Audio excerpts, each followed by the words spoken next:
আপনারা অনেকেই সিনিয়র লোক, অনেক কিছু জানেন, কিন্তু অনেক কিছু ভুল পড়ে গেছে।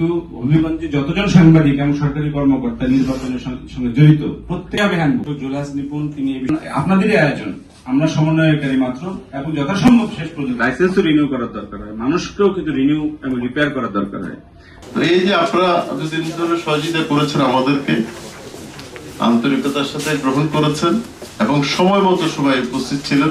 আমি যে আশঙ্কাটা করেছিলাম সেটা আপনারা একদম উড়িয়ে দিয়েছেন। যে আমি আশঙ্কা করেছিলাম যে হয়তো আপনারা সময় মতো আসবেন না, কিন্তু দেখা গেছে যে ভাই শ্রীমঙ্গল থেকে এসেছেন, একদম সময় মতো সবাই চলে এসেছে, এই জন্য কৃতজ্ঞতা আমি ব্যক্ত করি। আমি নিজেও যেন আপনাদের সাথে তাল মিলিয়ে চলতে পারি, সত্যের পথে যাতে হাঁটতে পারি, মিথ্যাকে, অপতথ্যকে, অপসংস্কৃতিকে যাতে আমরা ধারণ করি, না লালন করি, সেই প্রচেষ্টা আমাদের সবার ভিতরে জাগ্রত থাকুক, এই আশাবাদ ব্যক্ত করে আমি আপনাদের সবাইকে ধন্যবাদ জানিয়ে আমার বক্তব্য শেষ করছি। মূল্যবোধ বা ভ্যালুস, কোন ভ্যালুস?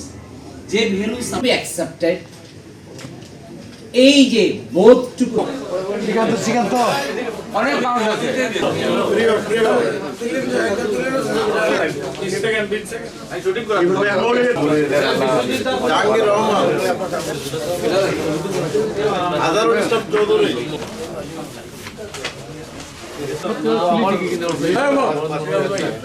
আমাদের মোহাম্মদ শাহ